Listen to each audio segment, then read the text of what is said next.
Council Mercia. Here. Council Samaras. Here. 3 present. Thank you. Just in attendance as well is Councilor Jim Milanazzo, Councilor John Leahy, and Councilor Corey Belanger, as well as the city solicitor. Quickly, we have 3 quick issues we need to discuss in the subcommittee forum. We did begin discussing these in April.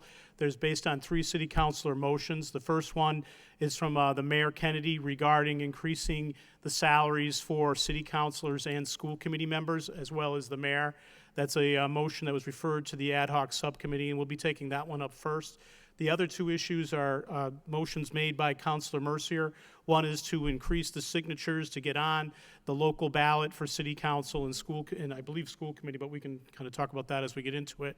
In addition, to talk about the preliminary numbers, Councilor Mercier had a second motion about changing the preliminary numbers for when you would have a preliminary election.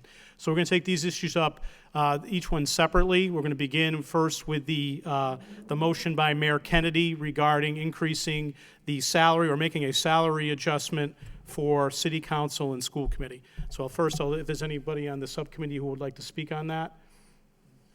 Councilor Samaras? Thank you. In looking at the salaries of the different communities, they do vary. I mean, some of the communities that are not on here are communities like Cambridge, which far exceed the norm.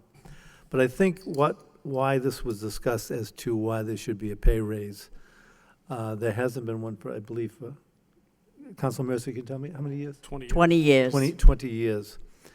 And the issue is that one of the reasons why we're having the subcommittee meeting is to, what do we have to do to make sure that people want to run for the position of city council in Lowell, and for them to take it seriously. Also, if they're going to run, do they have the opportunity to be able to run? And what I mean by that is, sometimes if you're a young man or young woman with a very young family, 2 or 3 children, the idea of running for the city council may be something you want to do. But the thing is, you simply just cannot afford to do that. I think there comes a time now that we should raise the salary of this for the next election year. And various salaries have been discussed. I think the most common adjustment has to move the salary from its present position of $15,000 to $25,000. When it was originally, when the last time there was a raise, it went from $7,500 to $15,000. It was a 20-year timeline at that particular point, and now it's been approximately 20 years. And I'm not saying to double it, but to just increase it to $25,000. And I think that's a salary that would also entice more people to run for the city council, because I think they would at least have the opportunity to be able to afford the position. I think all of us as candidates or council members know that each week we receive, I would say, at least 4 or 5 requests for money or support for the various organizations. And these are all good organizations, and these are organizations that you do want to support them. And sometimes it just becomes quite difficult to do that. So I think the recommendation thought by most people is to raise the salary to $25,000. Okay. Thank you, Councilor Samaras. Councilor Mercier? I really feel that a lot of time has gone by, and I want to personally thank our city councilor John Leahy's father all the many years ago for making that recommendation. And he made that recommendation with the purpose in mind that he realized all the work that councilors entail on a day-to-day basis. And it was unbelievable that he made that motion knowing full well, and he said he would not take part in that because he made a commitment and a promise that he would serve 2 terms and that would be it, and he wouldn't be benefiting from that motion. And I say that's a remarkable person that could do that. So I want to thank him, and thank you, John, for having such a remarkable father. I concur with everything that Bill Samaras has said. I won't reiterate that. I think we like to entice good people to run, because someday and God knows I won't be here, and I'd like someone that's really serious about this position to, come in and sit in my seat. That would be great. So I know the importance and the hard work that goes on. I know that we've talked to the school committee and asked them to weigh in on it as well. Until you're a mayor, you don't realize all the work that the school committee does, and certainly you do, Jim. I mean, we as councilors work very hard, but until you're a mayor and you see what the school committee does, it's unbelievable the amount of hours that they put in behind the scenes. They might not meet on a regular basis as often as we do, but what they do behind the scenes for expulsion hearings and disciplinary hearings and union negotiations and subcommittee meetings, I mean, I was never, ever, ever home as the mayor. It was unbelievable. So I know the hard work that they do. So having said that, I would be amenable to whatever people are in favor of right here. Thank you. Thank you, Councilor Mercier. Councilor Milonazo?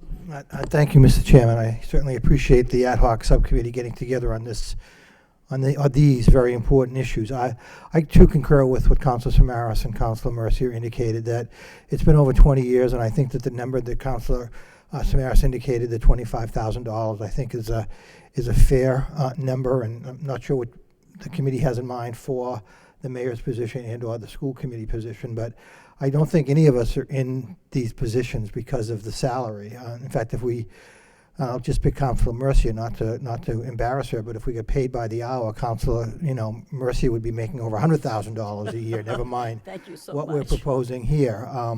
So again, I think we do it for the public service aspect of it, but at the end of the day, to try to entice others to run for the position. I think what the committee at least is in discussion now is something that I could certainly support. So thank you, Mr. Chairman. Councilor Leahy or Councilor Belanger, any comments? Or Councilor Belanger? Thank you, Mr. Chairman. I do want to thank the ad hoc committee as well. I'd have to concur with all my colleagues that have spoken, Mr. Chairman, that we want, with the time constraints that this job involves, that, we want to recruit the best. And who can put aside this kind of hours for what is offered? It does not compare well to other cities and towns across the Commonwealth. We're either the same or less, okay? And many towns pay the same, but their population is half. It's 60,000 or less than the city of Lowell, of almost 110,000. So it doesn't compare with other cities and towns around the Commonwealth.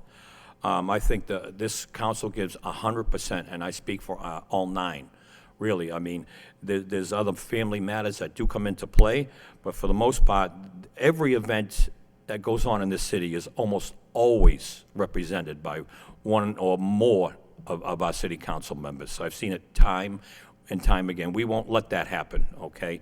So I think there's something to be said for that, the dedication of this council and previous councils, and what we're looking to attract in the future. So with all that being said, I think an increase is most certainly warranted in all those aspects, Mr. Chairman, so thank you. Thank you, Councilor Belanger. Councilor Leahy, any? Thank you, Mr. Chair. I agree. I think that this is a fair increase for the amount of hours that we put into this job. It is going to help attract more people because, as Councilor Samaras said, it does take a toll. There are a lot of people that would like to run, but they could use to supplement their income if they're going to put the time into and the dedication in. So I think it's fair adjustment, and I agree with what's been said here tonight. Thank you. I don't know if there's Mr. Mitchell. I don't know if you want to speak, the only one here tonight, but if you would like to speak on this topic as well.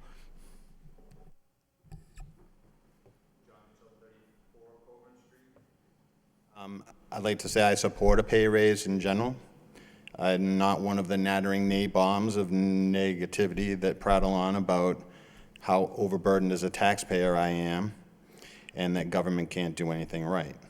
I follow this council very closely, and whether I agree with any of you individually or as a whole, I fully recognize the effort and energy demanded of your role in our Plan East city government. That is worthy of fair compensation.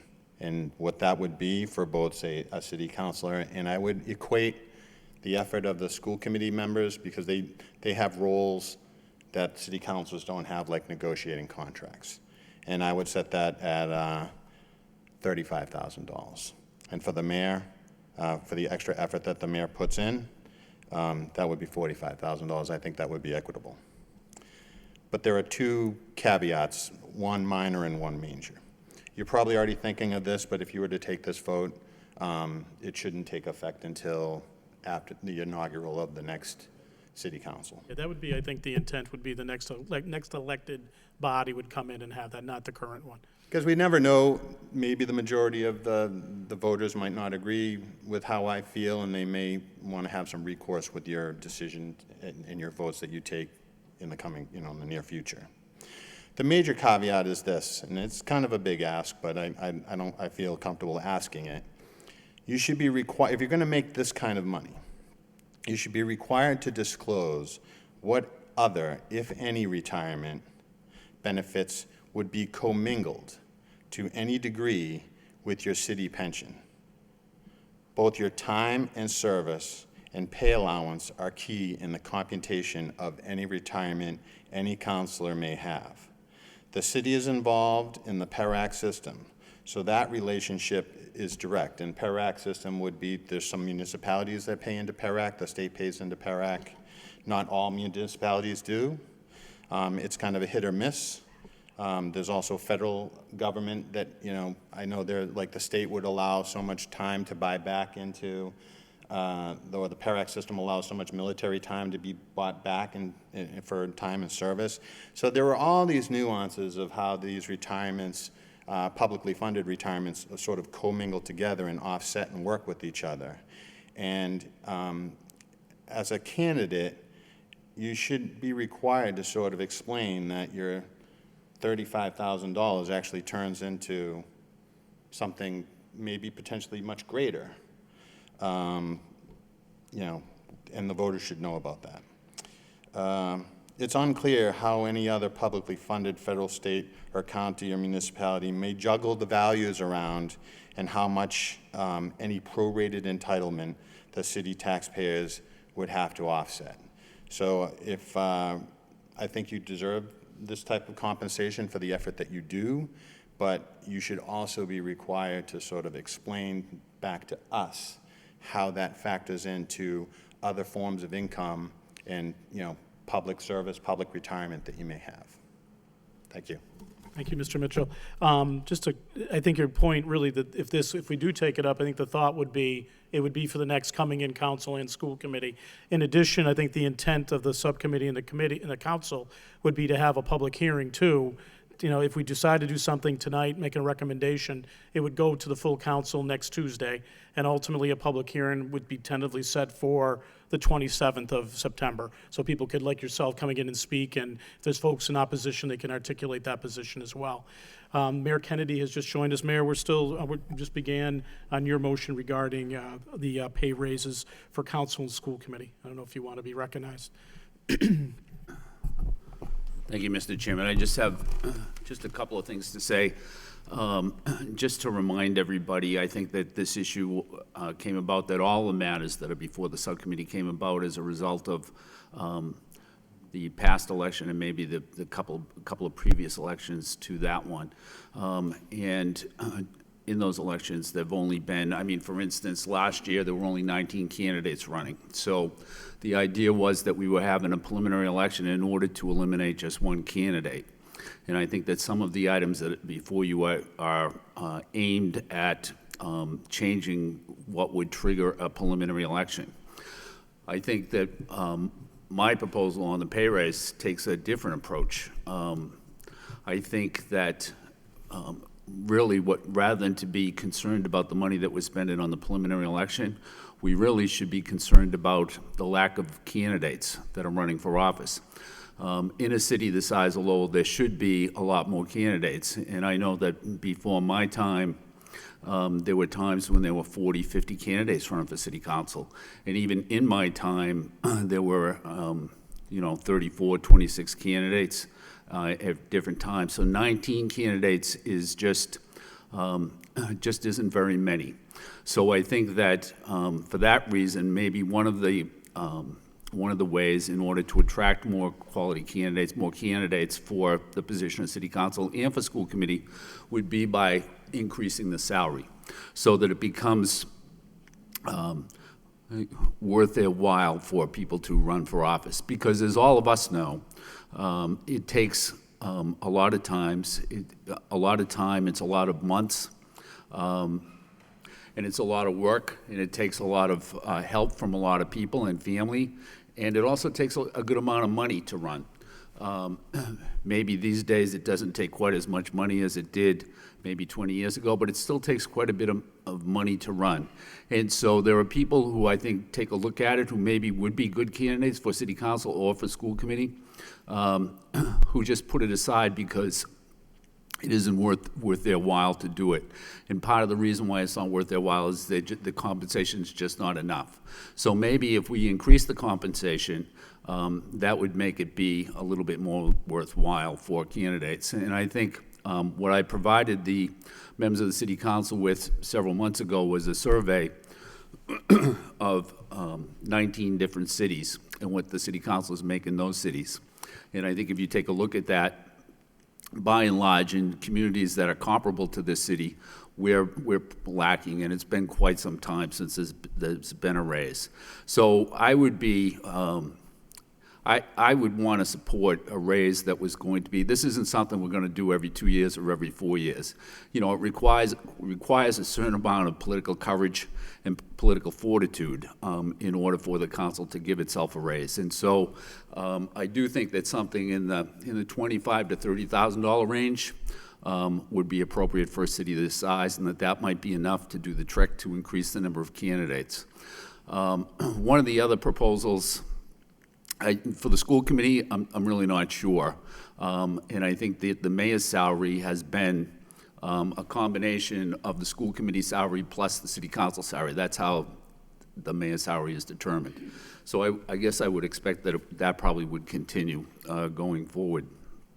And I also think that, or I want to add that part of the discussions that this subcommittee had maybe a couple of months ago was over reducing the number of candidates to, so that. Yeah, we're going to actually bring that up, Mayor, in another time. We're kind of separating out three. There's three different motions. Okay. Your motion first. We're going to decide that, and there's two other motions regarding signatures we'll bring up right after. Okay, Mr. Chairman, I'll wait on that then. Okay, great. I don't know if Councilor Elliott was here a minute ago. I just want to recognize Councilor Elliott as well.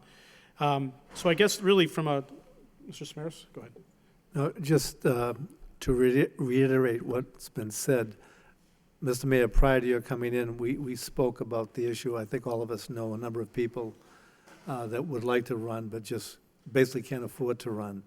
But, you know, just given a little history, you know, as to the salaries, I can recall being a first-year teacher making $4,200, and the city council was making $4,000. So it shows you, I mean, you know, what the proportions were like then, and there were many, many candidates. I don't expect that if we give this raise that it'll just, you know, hundreds of people will want to run for the position. That would be great. But I think there are a number of very serious candidates that are out there that would say, okay, this is something that, you know, my family's going to lose my time, but the thing is I'll be able to, I won't be using my own funds to invest in the many activities that we have to take part in. But I think it's a reasonable request at this particular time. So thank you for your support. Just want to recognize, I know Councilor Elliott's here. I know, Councilor, if you want to speak on this, we're talking about the pay, okay. Mr. Chairman, Go, Mr. if I could just add one thing. I think that one of the previous speaker brought up that the raise should not be for this council, should be for the next council. The city solicitor is here, but I do believe that that this council cannot give itself a raise, that it would have to be for the next city council. So, I think it's worth, I think that's a point that should be made. No, it's a good point, and I think it's important. I think the intent, too, I would believe, is we want to do this in a public hearing as well, so people can act definitely before it's enacted, and that the next council and next school committee coming in would be the benefit if the entire council, you know, makes that decision that we want to go in that direction. So I guess really from what I'm hearing here, I guess tonight, I guess if I would really look for a motion from Counselor Samaras for city council to go from 15,000 to 25,000, the school committee going from 6,000 to 12,000, and then ultimately keeping the precedent we have in place, that would be $37,000 for the mayor, which would be the combination of both salaries. I don't know if they can make that in the form of a motion. And under the caveat that we go basically, I make the recommendation to the council that that's for the following council and school committee, and we go to a public hearing for an estimated time frame for September 27th. I don't know, Councilor Mercier? I appreciate the fact that you wholeheartedly support a mayor to get 37,000, but let me just tell you this. If you look at past experiences, I don't think the equation is adding up right. Okay. And the reason I say that is 37,000, I think, is quite a lot. Okay. I think the city council makes 15,000, and you, Mr. Mayor, do you make 19? 21, I believe. 21. Yeah. It's a 21. combination of both. My understanding is that I didn't as a mayor. I didn't make that. Well, that's what the mayor makes right now. So it's an interesting point. I think we don't have to do that. We don't have to make that. All we're doing is making a recommendation or not making a recommendation to the council. We could do something different. 30. I would have said 30. I wouldn't have. Okay. I Mayor? believe that the last time the council considered the raise, that what came in before the council was an amount for the mayor of $20,000. And I believe it was Councilor Howe at the time, and I was not on the city council, but I do believe that he made a motion to change that to 21,000 from 20. And that the thinking or the reasoning for that was that it would be a combination of the city council and the school committee, since the mayor sits on both boards. But if you want to make an alternative recommendation, we can definitely, the key point is it's a recommendation, and the full body would have to take it up again and make that determination whether or not we want to do that or not do that. I think 37 is quite a lot. Not that it isn't worth it, but Okay, why don't we make it, well, Well, let's why don't I entertain a motion that, I guess, if we're making a recommendation, why don't we make a recommendation that we go for the mayor at 30,000, the city council at 25,000, and the Yes. school committee at 12,000? I can That support is that. my motion. Under the caveat that if the council Yes. approves it, we would go to a public hearing on Correct. Right, and I'll second that. second, And also that the raise will not take place till the following term. to the election term. Right. Yeah. Okay. All right, anybody else wish to speak? Okay. If I could just say Sorry, one sir. last point. When this goes before a public hearing, this does not have to go to the state legislators. This is by ordinance, so this would go to the law department and they would change it there. The next two issues that we're going to be discussed, they have to go to the state legislature for their support and approval. I just wanted to clarify that. Okay. Just anything, I guess, Madam Solicitor, anything regarding the pay raise, anything that you have any comment on, or?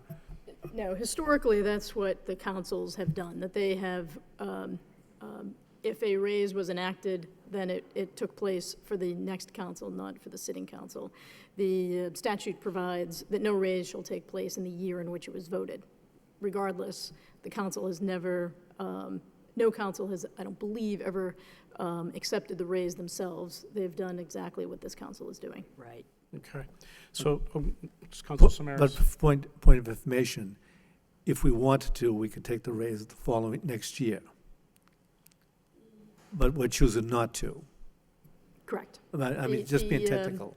Right, the statutory prohibition is that no raise for the mayor or the council will take place For this year. in the same year in which it is voted. But the following year, The it following could year, I happen. believe, it But could we're it could choosing take not to place. do that. We're choosing to wait till Right. the next. But the Just recommendation for the from our record. subcommittee is to make a recommendation to the full council not to do that, but to have the preceding election cycle determine that. Okay. And the ordinance would note when it was to become effective.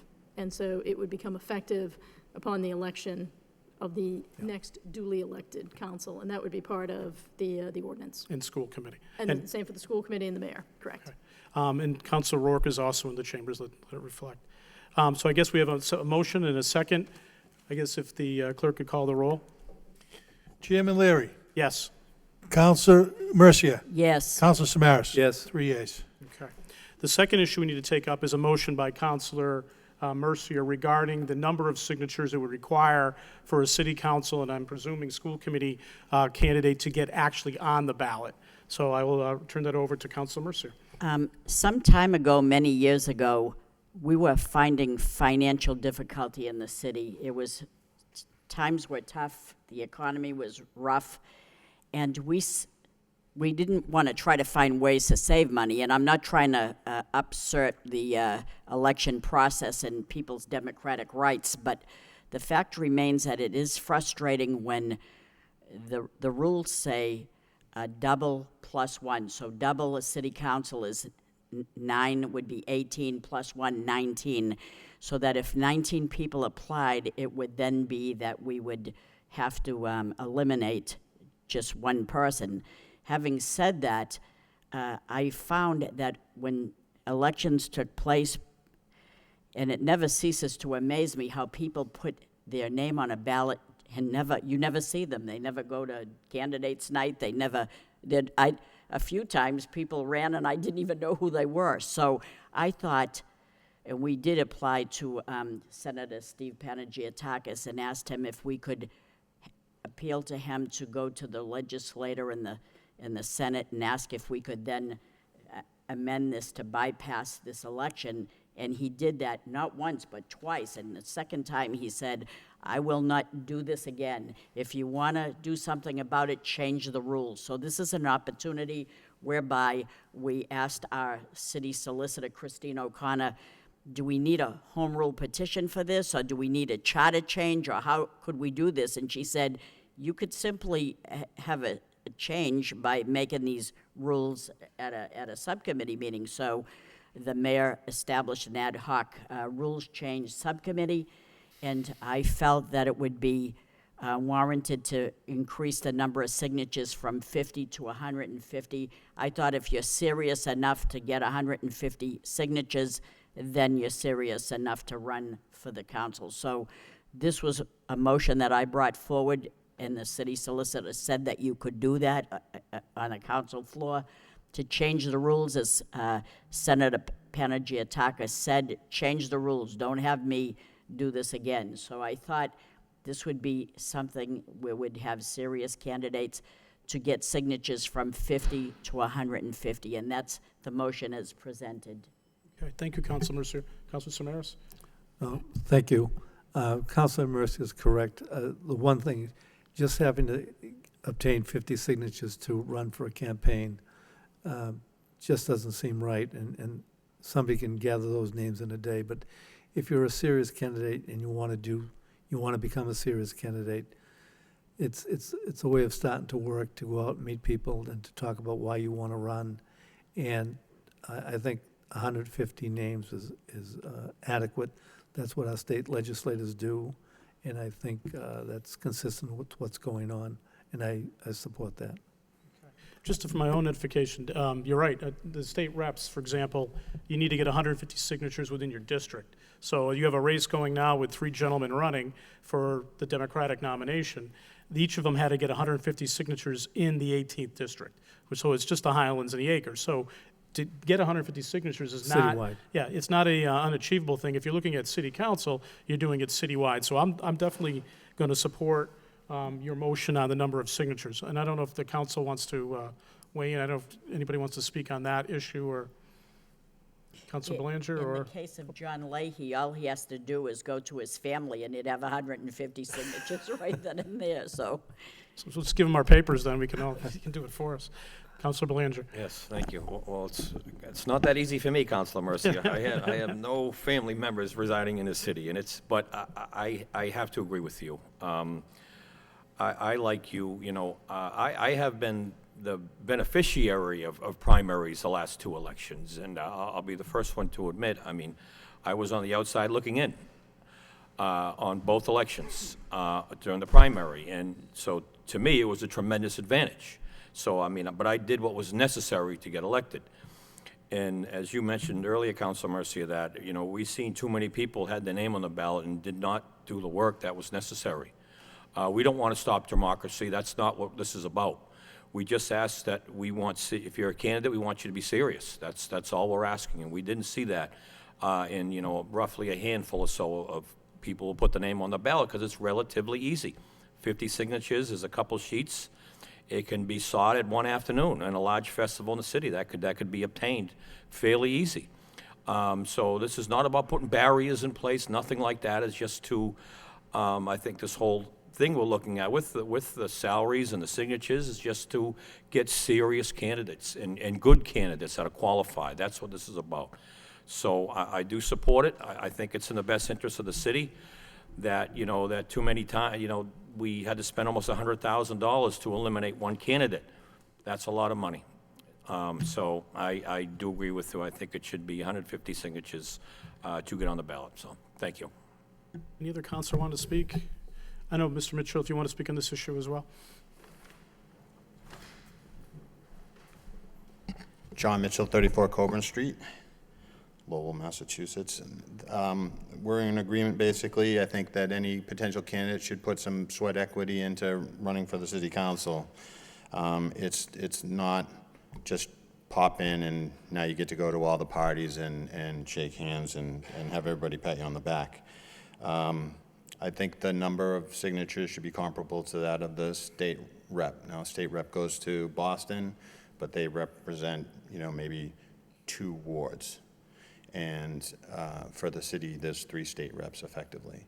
And then the city council is citywide. So making them comparable, I think there's a type of peer relationship there. In terms of like maybe the possibility of one counselor or a counselor going to a barbecue and getting even 150 signatures, one thing that could be considered is we have 11 precincts. You have 150 signatures, you could require that 10 signatures at a minimum, come from each precinct. And then, so that would add up to 110, and then you'd have to get 40 signatures wherever. But if you want to make people sort of move around the city and talk to different people instead of just whoever's in your backyard barbecue, then that would be one way to address that concern. Thank you. Thank you very much. Any counselors want to speak on that?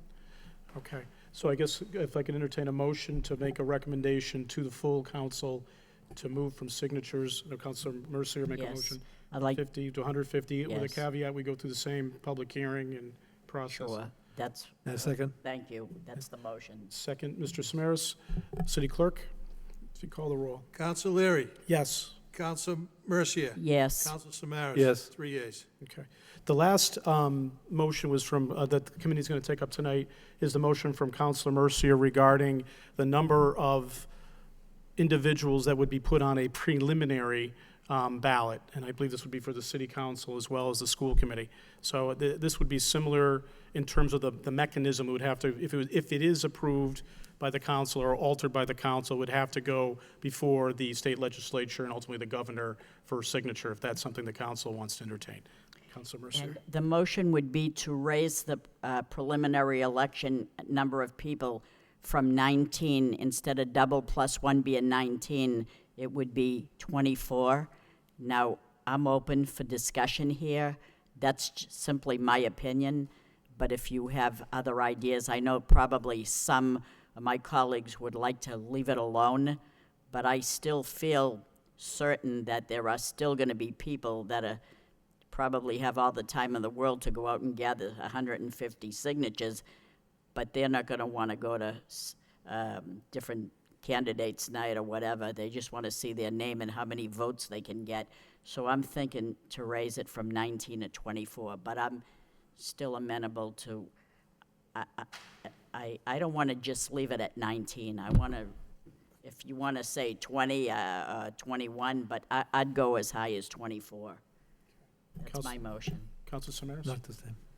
Okay. Any other counselor on it?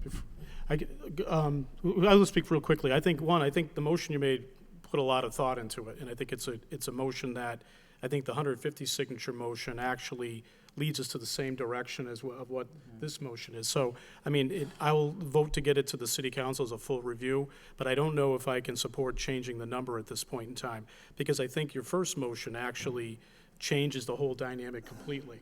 But I do think it's a good motion because it put a lot of thought into it in terms of how are we managing the preliminary election, because it is costly, and ultimately, it's really in favor of the incumbents if you're looking at it, because we use it as, ultimately, not intentionally, but we use it as a poll. But I think your two motions are we put a lot of thought into them. They're good motions.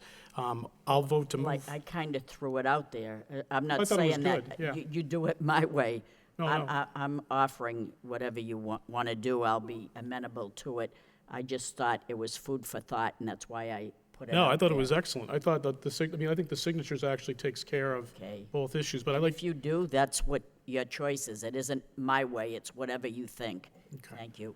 any other counselor Counselor Rourke? Thank you, Mr. Chairman. I guess my first question would be to the solicitor. Does the state law require the city to have a preliminary if there's at least 19? Is that a state law or is that a city ordinance? It's not an ordinance, it's part of our charter, as is the signature requirement. So in order to change either one of those, you do it by home rule. Yeah, so, on the lines of Councilor Mercier's suggestion, which I don't disagree with, if we're going to require candidates to up their signatures, by 2 times the amount to 150, what would be the purpose of even having a prelim? Well, those people that have put the time and energy in, if those signatures are certified and they're put in place, they should be given the same time period to run maybe as any candidate. Again, it's not set in stone, it's just a suggestion, but, if we are going to raise the signatures to run, someone's going to put the time and effort into, just getting signatures. You've proven that. You've gone out to different parts of the city and talked to people. Maybe you should be given the entire campaign season to make a case for the voters, especially if you're a newcomer. Certainly, there are many of us here that, have benefited from that. So just a suggestion. Thank you, Mr. Chairman. Counselor Leahy? Thank you. Just to speak on that point, it's a good point, but what I've also heard too, which we should take into consideration is we don't want to confuse the voters by having too many names on the ballot either. I think what the preliminary does do is it helps narrow the field down, obviously, but it gives, say, greater concentration on the issues that the voters are trying to listen to, pay attention to, and we just don't want to overburden them when they come in to vote. So that's the feedback that I've been hearing out there. So, I'm certainly willing to listen to all the discussion, but just to give you some feedback on what I've heard. Okay, thank you, Counselor Leahy. Mayor Kennedy? Thank you. Just a couple of things. I think, first of all, the reason that it's 18 as opposed to 15 or some other amount is so that there be a replacement so that the electorate has the opportunity to replace the entire city council. So it's important that there be at least 18. I do think that the point that Councilor Leahy is making about voter confusion has some merit. I also would like to remind everybody, if they think back to those candidates' nights that we had last year and what that table looked like that went across the whole stage, with some people maybe hoping that they don't get pushed off the edge of the stage. And if you're going to change that from 18 to 24, that's a lot of candidates. And those candidates' nights, although they might last 2.5 hours, if you break it down, everybody gets probably 4 minutes to speak. And if you have to divide that up by 24 instead of 18, then that's even less. I think that the two things that the subcommittee is getting ready to recommend to the full council might just be enough. So that if the salary is raised to $25,000, and if the number of signatures is raised to 150, I would think that it might be wise to just do that and see if that does attract more candidates. And it will do one or the other. Either the salary increase will attract more candidates, and there'll be a lot more candidates than the 19, and so then it won't be an issue, which is really, although maybe none of us really like that because it just makes it harder for us to get reelected, but for the city overall, it's a good thing if you have a large field of quality candidates. But if that doesn't happen, if the raise is not enough to generate that, then getting 150 signatures should be enough to to keep those marginal candidates, or those candidates who just want to go out, get 50 signatures in an afternoon and then not do anything at all. It should be enough of a deterrent to stop those people, is what I think. And I think that, you know, if that fails next year in the election, then maybe we could revisit the cutoff. But to me, it just makes sense. The reason it's 18 is because there is a challenger for every incumbent. And that's just the way it is. And it's, the problem really has been that we don't, not that we have 19 instead of 18 candidates running. The problem is that we don't have 26 or 30 candidates or 35 candidates running, because that's really, that's what we all should be aiming for. Councilor Samaras? Thank you. The one thing, Councilor Mercy, I agree 100% with the idea of 150 votes. But Councilor Mercy did raise a point about, I think some of our concern was that some people did run with no serious effort. They were not serious in mind, and sometimes the one thing we don't want to do about our elections is make a joke out of it. But I think Councilor Rourke and the mayor have touched upon opportunity. That's what we're trying to do here. We're trying to create opportunity to run, and we're trying to create reason to run. I think the reason to run is because Lowell's a great city and we want to be part of the process. But also, we want to, in being part of the process, you want to share that process with many other people of serious mind. So I think with the 150 requests for signatures, that requires some effort. But the idea of closing the primary, making the primary more difficult, I don't think I can support at this point. I think with what we have can work effectively with the changes that we have made, that we anticipate making.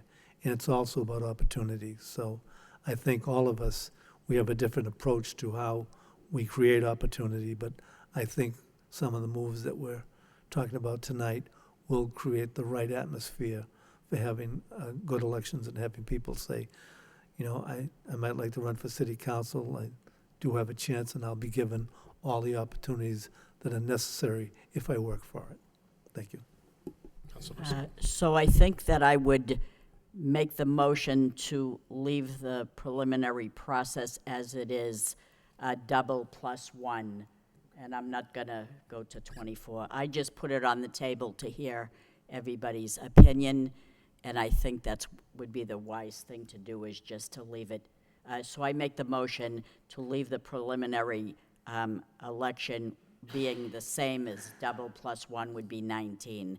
I think everybody made a good point, and I just threw it out there to get everybody's opinion, so I think that's the thing to do. No, I think you're right. I think Yeah. all these motions were good motions. I think they were thought-provoking. You had people think about it. I think both your motions were good.